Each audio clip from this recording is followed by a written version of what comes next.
the highest, at least in the last 10 years. It could even be highest if you were to take data earlier. No increment in capital expenditure, sustained fashion, has happened ever before. This one marking 4.4% of the GDP. Then what are the kind of things which will happen through it? You will have dedicated freight corridors. I've named Dankuni in the east, Surat in the west. Then I've also highlighted that 20 new national waterways, not national highways, national waterways are being planned. And again there, those are going to pass through some of the critical mineral areas. Orissa, where the mineral-rich state, you have the waterways taking it to the port, and the two ports have been identified, Paradip and Dhamra. Similarly, we are also making sure that the coastal cargo movements will be enabled through a cargo route, so that through the coastal area we are able to cut down on cost of movement of goods. City economic regions, developing them is a very big new measure that we're coming up with. And for that, an allocation of 5,000 crore per city economic region. Imagine the amount, 5,000 crores in 5 years. 1,000 crore per year per city is being given, and the emphasis is going to be largely on tier 2, tier 3 cities. And then talking of infrastructure further, with the capital expenditure coming with the big number, you're having also the high-speed rail corridors. 7 of them announced. The destinations are clear, so that they become the bridge for all these economical robust centers. So those are for making sure that the infrastructure and the capital expenditure are getting tied up, and the country benefits from the ripple effects that these can bring in. The 7 strategic and frontier sectors in which we've highlighted that will increase productivity and also have new investments come in and give emphasis for India's own brand on those things is on the biopharma sector. I think that's going to be a big change in the way in which we are looking at giving capacity for those who are able to research, who are able to undertake research and development.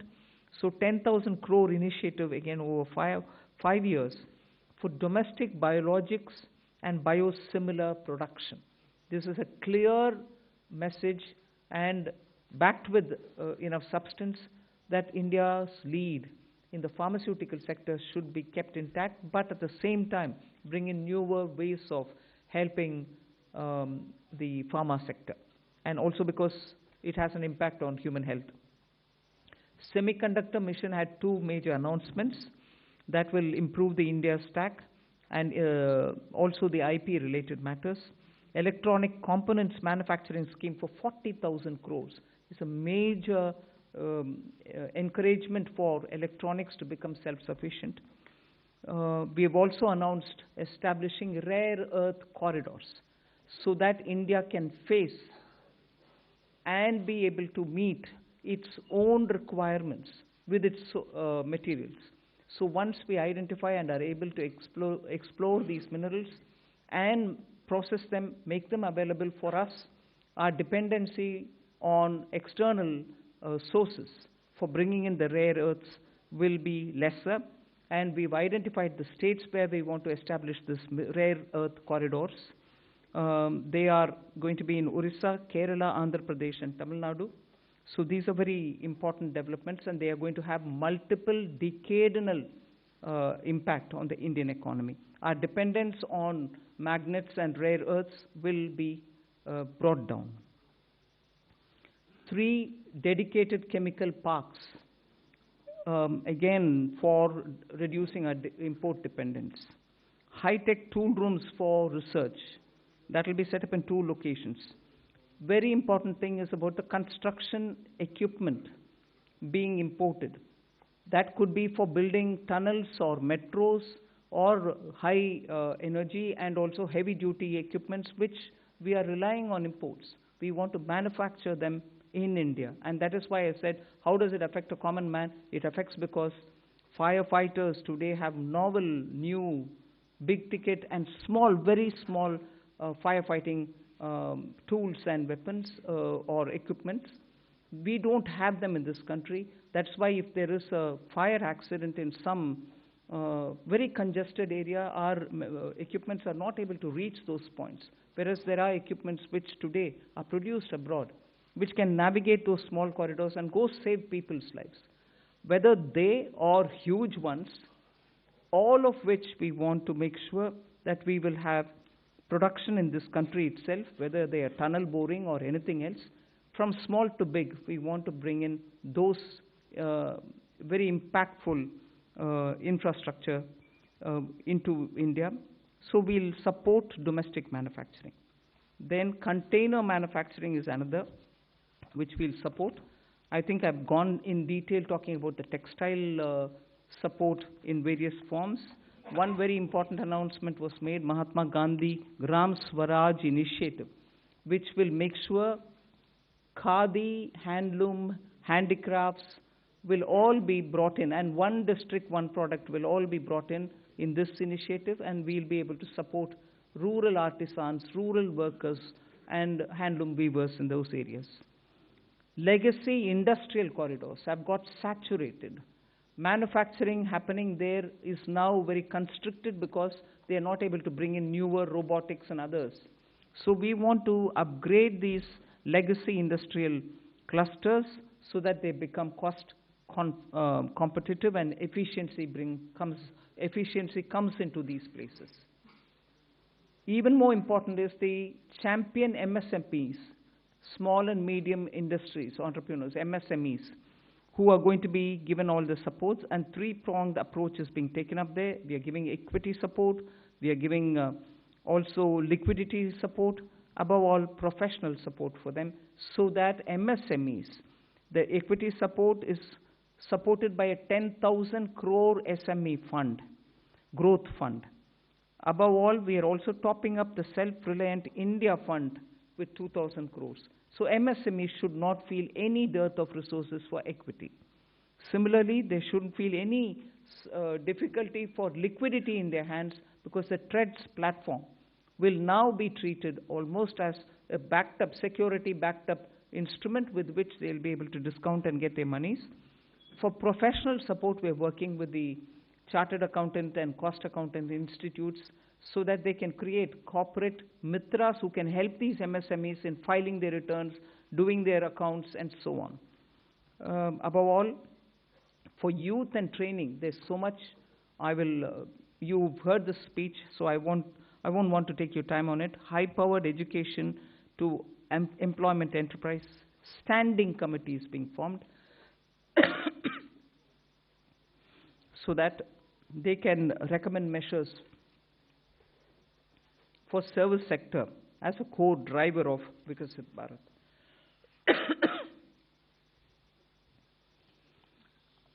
Part B concentrated a lot on tax and related concessions that are being offered. More importantly is the process simplification which has been announced. So elaborate measures have been taken. You will be able to also seek clarification if you want. New export opportunities for fishermen who can go into the economic India's zones, high seas, and also assess and access the global markets. The one very touching, and I really was moved by this proposal, is where we have identified 17 drugs or medicines which are going to be basic custom duty exempt, which are important for cancer patients. Similarly, 7 more rare diseases are added to the import exemption list of the import duties. Baggage clearance and personal items which you bring in when you travel are all being given enhanced duty-free allowance. Besides that, there are quite a few direct tax and indirect tax proposals. Decriminalizing the penalty proceedings and support to the IT sector are some of the high points. As an opening remark, I'll conclude here. I'm sure you'll be able to ask questions and seek clarification. Thank you for coming. Thank you, ma'am.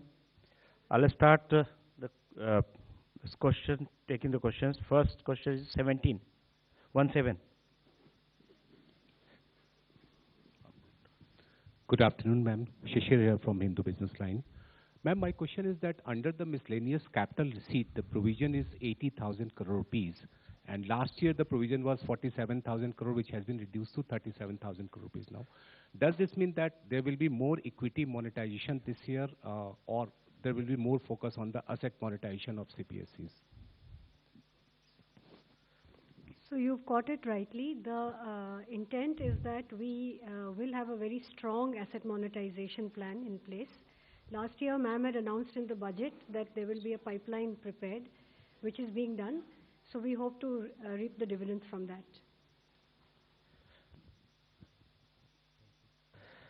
238.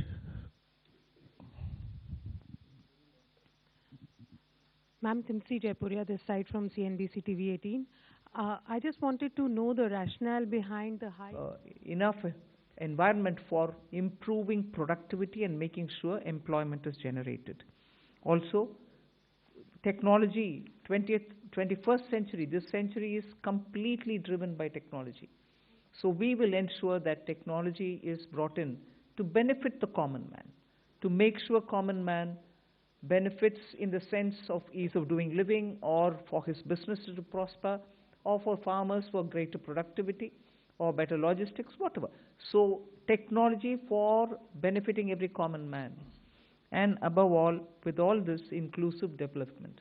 Sabka Saath, Sabka Vikas, and that is why you heard me bringing in schemes which have good allocations for bringing better health facilities, creating a cadre of people, not cadre in that sense, but a bulk of people who can come in as health workers, paramedics, and so on. And also making sure we are able to provide dignified opportunities for Divyangjan. Mental health has also received a lot of attention. So these are the side for Vikasit Bharat and making sure Sabka Vikas hoega. But the idea is the advantage and the momentum that we gained since after COVID by increasing public capital expenditure will continue. We've announced that 12.2 lakh crores are coming through public expenditure this time. It is 4.4% of the GDP. I'd like you all to please notice that, which is the highest, at least in the last 10 years. It could even be highest if you were to take data earlier. No increment in capital expenditure, sustained fashion, has happened ever before. This one marking 4.4% of the GDP. Then what are the kind of things which will happen through it? You will have dedicated freight corridors. I've named Dankuni in the east, Surat in the west. Then I've also highlighted that 20 new national waterways, not national highways, national waterways are being planned. And again there, those are going to pass through some of the critical mineral areas. Orissa, where the mineral-rich state, you have the waterways taking it to the port, and the two ports have been identified, Paradip and Dhamra. Similarly, we are also making sure that the coastal cargo movements will be enabled through a cargo route, so that through the coastal area we are able to cut down on cost of movement of goods. City economic regions, developing them is a very big new measure that we're coming up with. And for that, an allocation of 5,000 crore per city economic region. Imagine the amount, 5,000 crores in 5 years. 1,000 crore per year per city is being given, and the emphasis is going to be largely on tier 2, tier 3 cities. And then talking of infrastructure further, with the capital expenditure coming with the big number, you're having also the high-speed rail corridors. 7 of them announced, and the destinations are clear, so that they become the bridge for all these economical robust centers. So those are for making sure that the infrastructure and the capital expenditure are getting tied up, and the country benefits from the ripple effects that these can bring in. The 7 strategic and frontier sectors in which we've highlighted that will increase productivity and also have new investments come in and give emphasis for India's own brand on those things is on the biopharma sector. I think that's going to be a big change in the way in which we are looking at giving capacity for those who are able to research, who are able to undertake research and development. So 10,000 crore initiative again over 5 years for domestic biologics and biosimilar production. This is a clear message and backed with enough substance that India's lead in the pharmaceutical sector should be kept intact, but at the same time bring in newer ways of helping the pharma sector, and also because it has an impact on human health. Semiconductor mission had two major announcements that will improve the India stack and also the IP related matters. Electronic components manufacturing scheme for 40,000 crores is a major encouragement for electronics to become self-sufficient.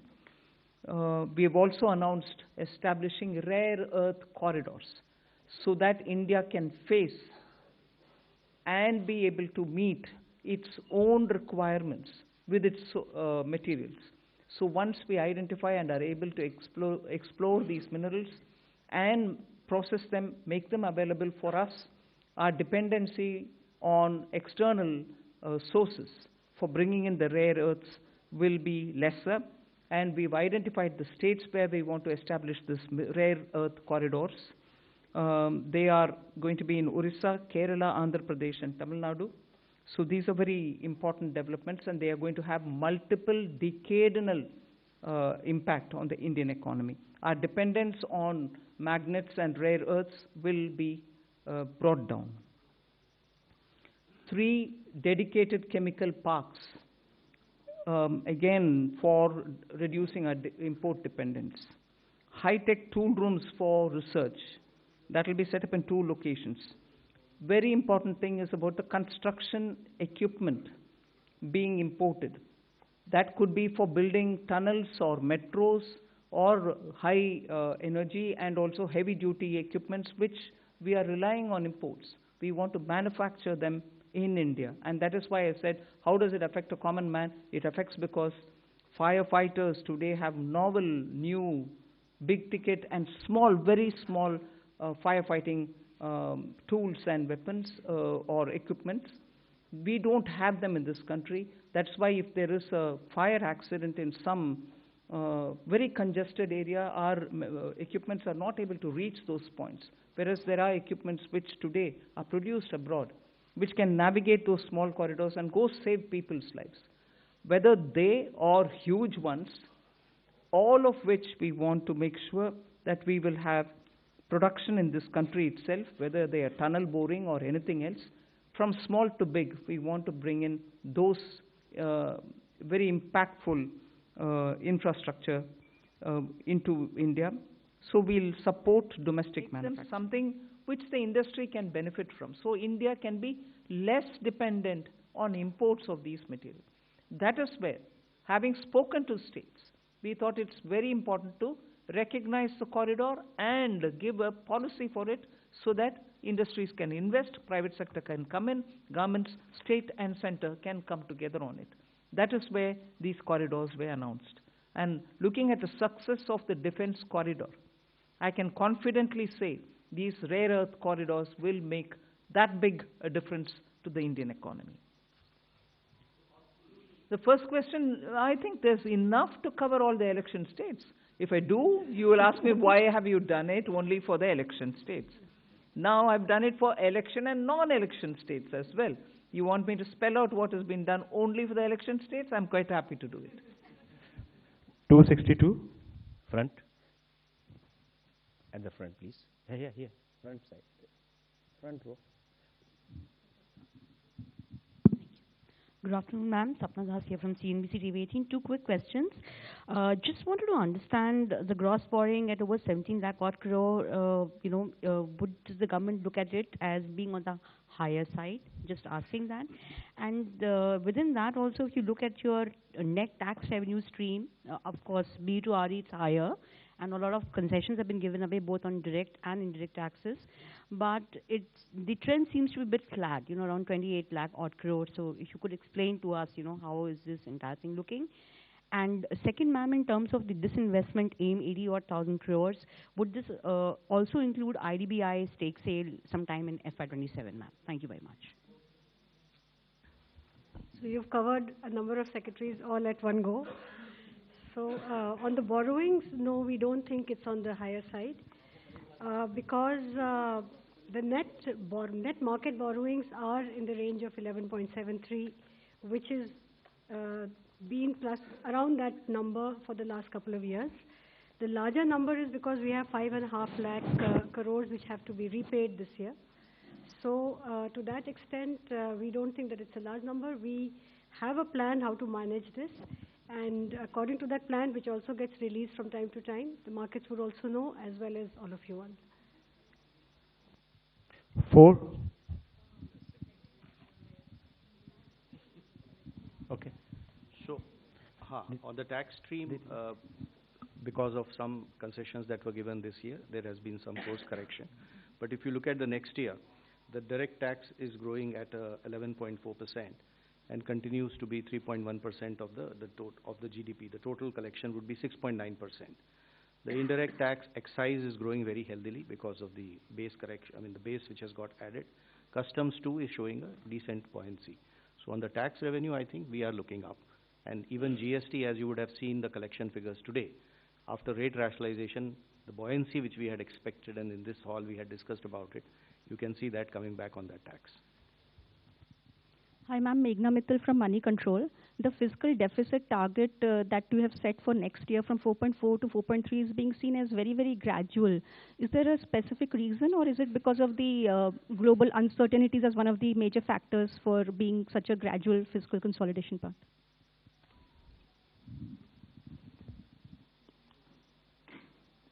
I would have thought you'll appreciate it being gradual.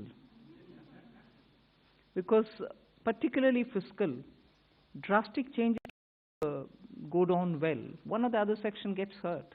We will have to be gradual, but yet keep it well within that band which gives confidence. And to show that we care for fiscal prudent management. There's no point in me dropping it to, let's say, 4. It has to be steady so that the economy goes in a steady speed. So it is a responsible number and realistic number. It's not as if I wanted it to be so gradual. It is a responsible number. We should achieve it and equally not bring in any kind of turbulence anywhere. Thank you. From the center flank, 190. Thank you, and congratulations on a very comprehensive budget. Before you start, I was going to look at PIB and say, this side is being ignored. Yes. But good that he called you. Thank Come. you. I'm Aprajita Saxena from CNBC International in Singapore. I'm very curious because you started talking about tech, and I want to ask a question about the ISM 2.0. There are those on the outside who say that India sort of lags when it comes to AI innovation, especially innate innovative LLMs. Is the strategy of ISM 2.0 to sort of become part of the global value chain, or are you more positioning towards India creating its own native LLMs? Thank you. I think Ashwini Vaishnav, the minister, has been speaking extensively about this. There are several aspects of it. We want to be sure that in the semiconductor domain, we have every expertise for all those 5 major chip or modeling or, the infrastructure, design, every aspect of it. So he is talking about creating capacities within the country to be able to have that kind of a infrastructure well laid out within the country. And similarly, if you're looking at the way in which our startups are working, using AI, and very clearly we have also shown a path that it is not just the large language models, but also smaller ones, medium-sized ones, which can serve the requirement of your economy. So AI in India, particularly when you have a huge demographic dividend, will have to give us results to ensure that our people have work and also the opportunities are going to be enticing enough for the youth. It cannot replace human efforts. So we are at the same time redefining for ourselves, if I may use that expression, on how to use AI, what is the capacity that we have to create, the kind of infrastructure that we have to lay in the ground for it. Equally, the products which come out of it will have to benefit our people, because our youth are revving to do more and new. For them to do something new and for them to do something more, we have to create benefits out of AI rather than, push along with AI unthinkingly that it doesn't serve our people. So I think these many different factors play in making a decision on semiconductor. And that is where semiconductor ISM 2.0 looks into these aspects as well.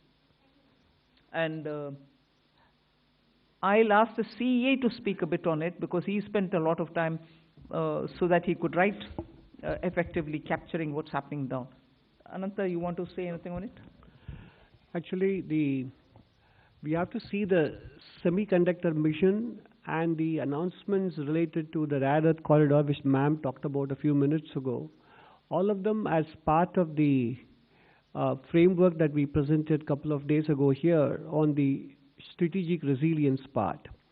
So, in fact, many elements of this ma'am's budget speech focus both on equipping us to handle the AI-related technology as well as skilling the population in areas where they can be immune to some of the AI-related impacts as well. So it covers both dimensions, and therefore the semiconductor mission, the rare earth corridor, and also some of the Part B announcements ma'am made about the various electronics and manufacturing sectors were all part of the initiatives to make sure that we make ourselves strategically resilient in a very fraught global environment.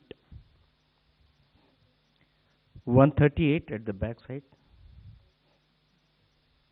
Yeah. I'm Rishabh with NDTV Profit. Just wanted to ask on the buyback tax, the rationale behind it, because was it essential to do it now? Because in 2025 there were a lot of companies that came out with significant share buybacks. Also because, and also do you foresee some sort of a reduction in buybacks? And secondly, on pollution related schemes, the outlay has been very stagnant, but pollution as a problem remains. Is this not a policy priority for the government now? On the buyback, I'll have Revenue Secretary brief us. So first of all, on the buyback, I'd like to clarify. I hope that the point was clear enough in the speech also, that it is in fact a relief. It's not a tax, additional tax. It is a relief. Buyback tax system was changed to make it as a dividend income, which is income at the applicable income tax rate at the hand of the shareholder. It has been corrected now, and we have put the tax to be in the hands of shareholder as a capital gains tax, which long term, for example, will be only 12.5%. So there is a correction and a relief which has been given to the shareholders. All that has been done is, the whole objective of doing that change at that time was misuse of a tax arbitrage by promoters. So the change made for promoter is that additional buyback tax on them, which again keeps things status quo for them. So even today, the marginal rate at which they would have been paying the tax as a dividend, which is at their respective income tax rates, we have kept it at 30 and 22. If it is a corporate, 22. If it is an individual, 30. So as far as promoters is concerned, it is status quo. As far as the other shareholders is concerned, it is actually a very big relief. So that is probably what may make the point a little clearer, the announcement itself clearer. 76 at the front side.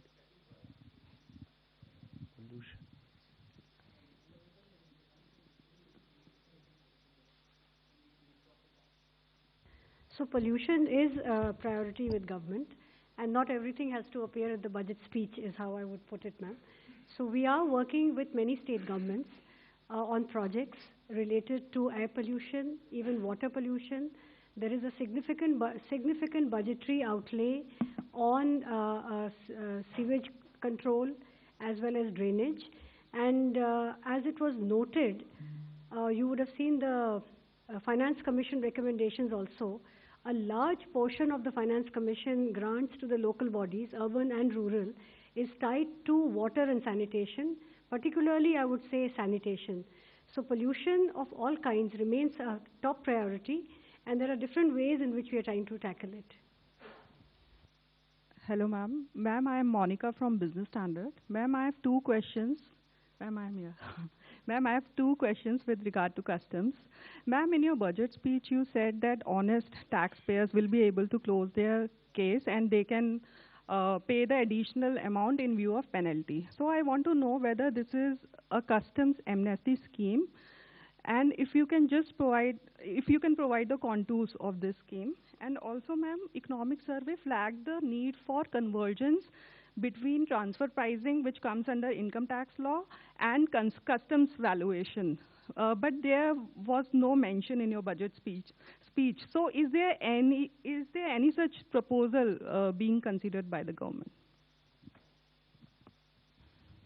Both on the direct tax and the indirect tax, this is not an amnesty scheme.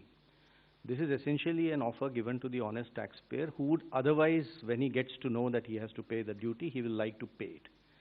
But because our laws require him to also pay a penalty on that, the negative connotation associated with being penalized, which he has to obviously disclose at some point of time, does create a situation for him or an incentive for him to rather dispute the duty, even though he may not want to do it.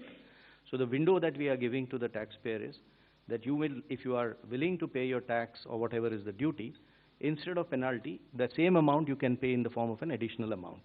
So it will not be either a relief or an amnesty. At the same time, this amount that you pay will not be treated as a amount which you have paid as a penalty, and therefore that negative connotation will go away. You may have seen that there is another announcement of a similar nature on the income tax side, where when it comes to the cases of underreporting today, there is a provision under which you have to pay tax, interest on tax, and a 50% penalty. If you are willing to accept the demand and not go on appeal, you need not pay the penalty of 50%. You can go ahead and pay your tax and interest, and the matter is closed. What we have done is expanded this window and included even misreporting cases, where penalty is otherwise 200%. But there again, we are telling him that you can settle it by paying the tax, the interest on tax, and this 200% get reduced by half. You pay 100% as an additional income tax. The idea here is that if you are an honest taxpayer, accept the fact that you have to pay the duty, we will not like to brand you by using the word like penalty. That is these two windows are essentially meant to take care of those situations, which is why reference to an honest taxpayer.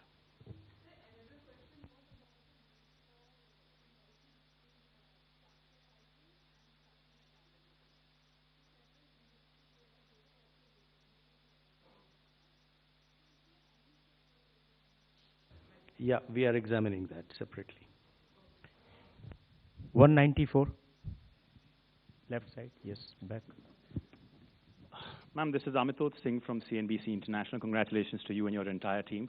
I have two questions. The first is around foreign investors. There were a number of expectations that, taxation structures would be changed, particularly when you think about things like withholding tax. So what we want to understand is whether that was even discussed within the government. And my second question is 15% defense spend increase. How much of that has to do with global uncertainty? Revenue Secretary can answer on the first question. See, global uncertainty is something which definitely occupies all the officials' mind when we are preparing for the budget.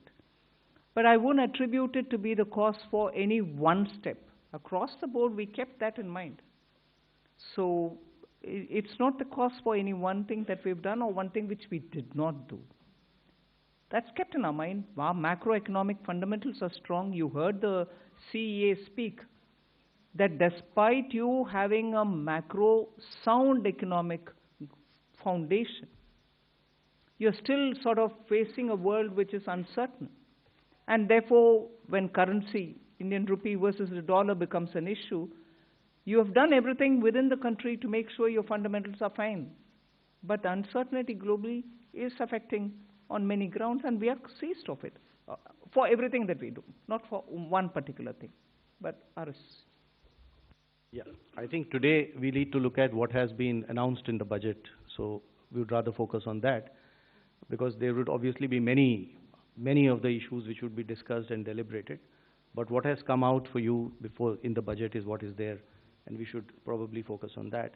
And if you saw that there are many announcements, especially which are addressing the needs for attracting investment in India, bringing more certainty, both for the residents who interact with their related parties, as well as for the non-residents who otherwise do business here.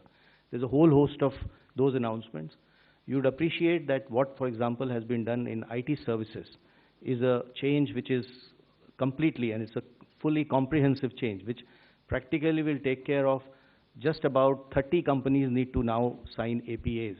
The rest, all 11,000 odd, will be covered under one or the other system of certainty of taxation, either through safe harbor rules or through the APA agreements. So this has been a major change. In specific sectors where we felt that the residents needed certainty, we have provided that, whether it is in the data center, whether it is in manufacturing, electronics, even for the expats, if they are going to stay here, the experts, for a longer time. On the data center, I just thought I'll take this opportunity to clarify, because there was some speculation about what has been done. The thought process in this is that a global entity which is providing kind of cloud-based data services uses data centers all over the world to provide services to the customers. So it is very difficult to connect one-on-one as to which data center has resulted in what type of revenue. So the international entity of this nature would like to set up data services centers in India, which is a net economic plus for us, because it adds to that scale and level of economic activities. It has strategic purpose too. So the arrangement we have done is, just because that entity will set up data service centers and will use this as one of the many to provide services globally, should not become a cause of uncertainty for it that its global income will get taxed here. So that is the certainty which we are giving to it. Quite naturally, the data service center, which is located in India, will be taxed depending on the way it is positioned. And that entity will be selling its services to customers in India through a reseller entity, which again gets taxed. What we are excluding from taxation is this global entity, which is essentially doing cloud-based services, using data services centers across.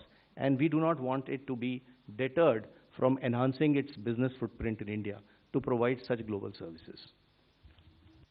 I'll just come in to add to that point on foreign investors, to point out one or two points on the Part A side also, which are important. One is that this was this ask from AIFs for a very long time, that most AIFs in our country are formed as trusts. Their request had been for a pretty long time to consider if the LLP Act can be modified and amended to align it with the functional requirements of AIFs. So that has been announced today, which is a very big move forward, as it will allow them to, the amendments are going to be of such a nature that by becoming LLPs, first of all, the liability will get limited. And then there are going to be amendments which will also allow for document filing rationalized for entry and exit of partners, and similar such things to make it easy for the AIF partners. So that's one of the announcements today. The other was the announcement on the PROIs and the relaxations given therein of how much they can invest in a company individually and together. So those limits have been significantly enhanced, and all of it has been rationalized in line with OCIs and NRIs. Other than that, the FEM NDI rules, we intend to review it for two things. One is, again, we are continuously in touch with investors. There are asks over there. So instead of doing it one by one, this shows the intent of the government to actually reach out and address the world which is interested in investing in India and make it easy for them to do so. 214. Ma'am मैं आलोक प्रियदर्शी हूँ CNBC आवाज़ से। Ma'am मेरा सवाल यही है कि जो सवाल STT से रिलेटेड है, सिक्योरिटी ट्रांजैक्शन टैक्स से, मैम यहाँ पे मैम जो पॉलिसी है फ्यूचर एंड ऑप्शन को लेकर सरकार की क्या पॉलिसी है, थोड़ा सा स्पष्ट करें। और दूसरा कि जो STT बढ़ाया गया है, बहुत ही जैसे रेवेन्यू सर ने कहा कि बहुत मामूली बढ़ोतरी की गई है, तो क्या इससे जो सरकार की पॉलिसी एक रिटेल इन्वेस्टर्स को ऐसे जो बहुत हाई रिस्क की इंस्ट्रूमेंट है उनमें निवेश से एक तरह से कॉशन करने की पॉलिसी है, तो क्या इससे ये मकसद हासिल होता है क्या? I'll ask the Revenue Secretary to go into the details, but आपका विषय जो मकसद के ऊपर बात कर रहे हैं ना, मैं पिछले बजट के समय में भी इसका एक्सप्लेन भी की। we are touching only the futures and options. STT otherwise बाकी सब का transaction के ऊपर कोई नहीं किया. मगर जहाँ speculation, हिंदी में सट्टा बोलते हैं, speculation ज़्यादा और sometimes highly risky, क्योंकि हमें मैसेज आता है लोगों से कि इधर बहुत लॉस भी फेस कर रहे हैं लोग जिनके हाथ में इतना एक्स्ट्रा पैसा भी नहीं है जिससे वो स्पेकुलेट कर सकते हैं. So this nominal increase is purely aimed at high speculation only to deter them. मकसद बोल रहे हैं हाँ उनको थोड़ा डिस्करेज करने के लिए. हम इसके खिलाफ नहीं है, जरूर एक्टिविटी जो होता है उसका रेस्पेक्ट करते हैं, मगर इतने लॉस और इतने छोटे छोटे लोग का लॉस को सरकार देखकर कैसे आप चुप रह सकते हो. डिटर करो थोड़ा उसको पीछे हटने के लिए, बस उतना ही. So the tax is only one element of kind of supplementing or supporting that policy, which is what I explained before. In as far as the rest of what and how this market has to be regulated is probably for the market regulator to respond better on that aspect of it. 67 from the center. I'm Pallavi from CNN News 18. Little political question because the reactions are coming in from the opposition parties. Rahul Gandhi specifically says that the budget has failed to go in for a course correction and that it's not addressed the real concerns of the country. With due respects, I don't know what course correction he is referring to. Economy and its fundamentals are strong. Global uncertainty is facing many of our sectors for whom we have brought in so many different schemes for those small and medium enterprises, for textiles, for leather, for shoe uppers, for people who are working in the rural areas, schemes for benefiting them, for even the farmer and value addition, for women entrepreneurs who are chote groups, self-help entrepreneurs, the she marts that we've come up with. These are ways in which we are reaching out to the common small people to make sure that they don't have to face, big changes in their life because of any volatility coming from outside. They could be contributing to exporting small things, but different uncertainties can affect them equally. Many of them have been shown as successful because you see when you go there, Lakpati Didis is a fantastic difference made to women in the rural areas. Now we're bringing them together to sell their wares. Are these not measures through which we are reaching out for the poor, the small, those in a different difficult terrain or in rural areas? And with all this, the fundamentals of the economy remain strong. And that has come out even in the economic survey. So, well, politically you want to criticize, you're welcome, please do it. But if you want to give me the facts on which you're basing your argument, I'm willing to hear and willing to reply to that. 16 at the center, yeah, left side. Ma'am, I am Bani Kinkar Patnaik from the Economic Times. Ma'am, I think probably one of the most important features of this budget is that for the first time in probably many years, your effective capital expenditure at 4.4% of GDP is going to be slightly higher than your fiscal deficit, projected fiscal deficit for the next year. So it means, I mean, in other words, you will be using more than your entire borrowed resources. You will be deploying that in productive spending.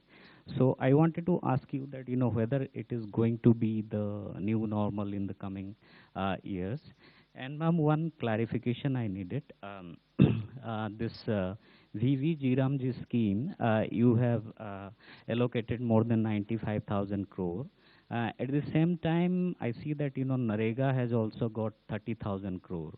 So is it going to be on top of that, or because Jiramji scheme is supposed to replace this Narega scheme? I'll ask the Expenditure Secretary to respond on that. Yeah, on the new scheme, the Jiramji, the budget provision has been provided exactly as what you would have seen when the bill was being presented and the act was there. So we have gone exactly whatever is required has been provided. Now on the old scheme also having some money, in fact, it's a legacy of the inefficient way in which the scheme was, the MG Narega was being implemented by the state. So there is some carryover of liabilities, 30,000 crores. So that we have taken the responsibility of verifying and fulfilling it. So that's why we have kept that, but otherwise fresh implementation will be on the new provisions.